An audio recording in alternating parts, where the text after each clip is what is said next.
Hey, I'm Dave Delgado. I'm a science and special education teacher in Mississauga, Ontario, Canada. And I'm Mirjan Krstovic, and I'm a science teacher in Mississauga, Ontario as well.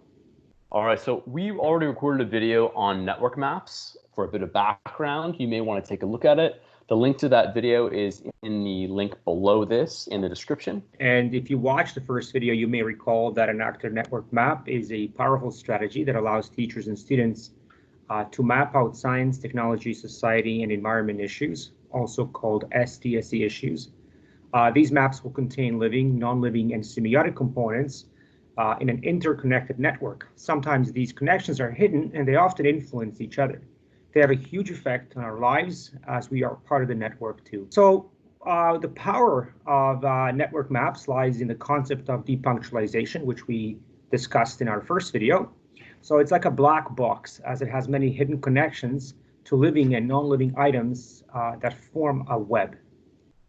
And a practical feature of network maps is that because they are so personal, it's something that's highly engaging for a student. And also makes students think in more complex ways about the way they themselves are linked to these STSE issues. All right, so here we're going to start building our network map. Okay. So I put the problematic STSE issue here in the center to constantly remind us of the double-sidedness and the multifaceted nature of our issue. Now, this is an STSE issue, so we're going to do research beforehand into this issue and organize it based on whether they are abiotic or biotic. So that means non-living or living factors. And we're going to organize our data based on whether they are science, color-coded in yellow, science facts, green society facts, magenta technology facts, and then blue environment facts. And these facts will help us organize our ideas when we put them down essentially in this way. And this is only partial research for the sake of doing this one network map. So here we are. What I'm going to do is I'm going to start with myself here. Here's me. Here's an image of me. I put wearing my Coca-Cola t-shirt. And the story linking me to this issue is that I'll purchase a bottle of Coca-Cola around 3 times per week, usually after I work out. And Coke helps reimburse my school and advertises in the school gymnasium.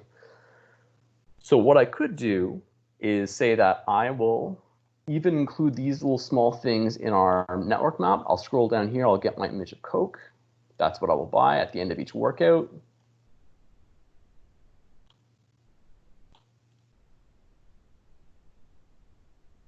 And here I can just draw in a simple arrow linking me to the Coca-Cola, and I'll write down after a workout.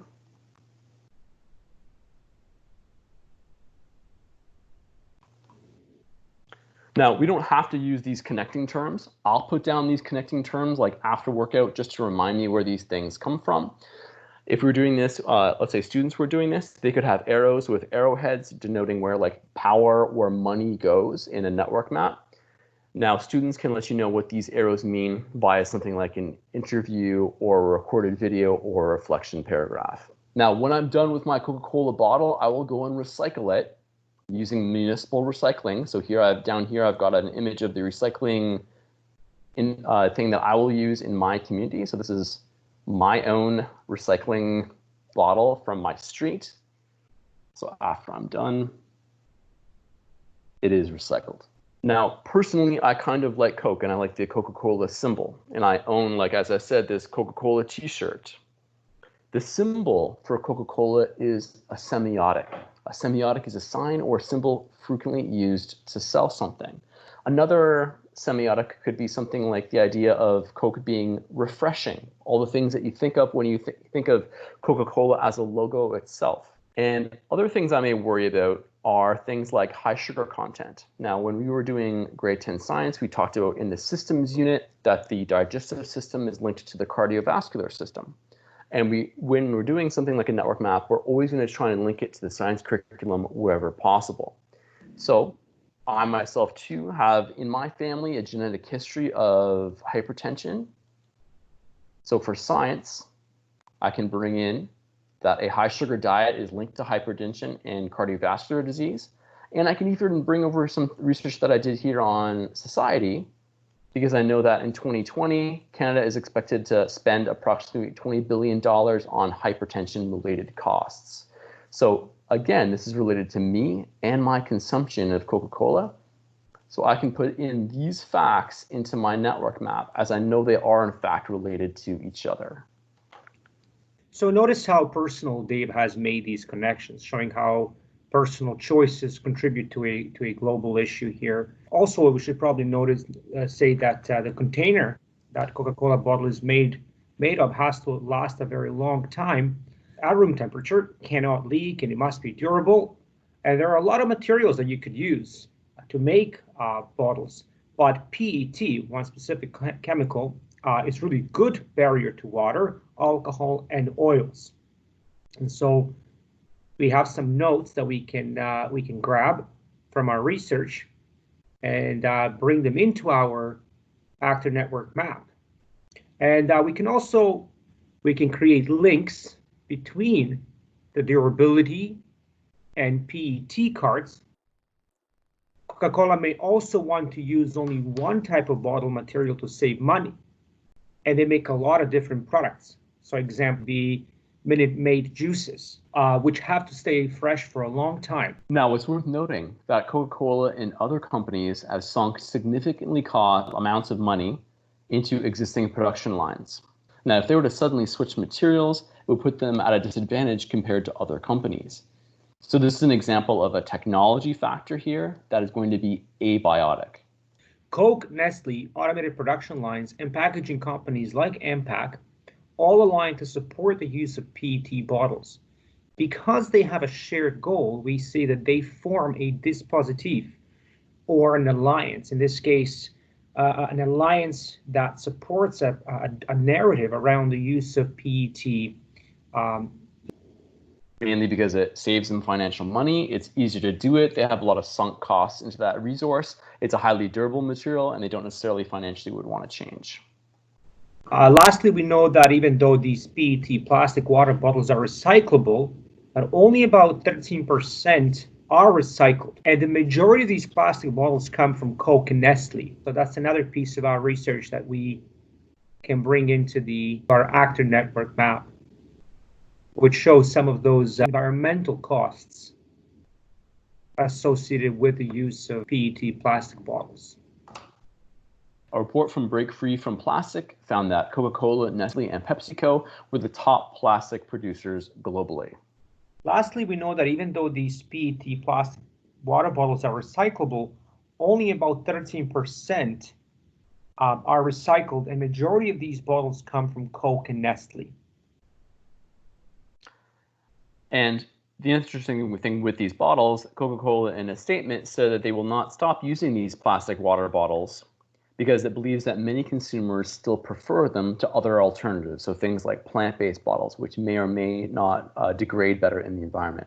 A company executive at the annual meeting of the World Economic Forum mentioned that Coca-Cola would continue to use plastic bottles, but it does have plans to switch to 50% recyclable materials by 2030. So big companies like Coca-Cola essentially will make a decision like this via pressuring from community action and environmental groups. So if we look at this in terms of essentially two sides, here we have Coca-Cola and plastic water bottle manufacturers like AMPAC on one side. So here, me, along with community action groups or environmental organizations, can form our own dispositif or alliance. And alliances or dispositifs always have shared goals. In this case, we can say that our shared goal is the use of alternatives to plastic water bottles like plant-based materials that are perhaps more highly recyclable and have better environmental outcomes.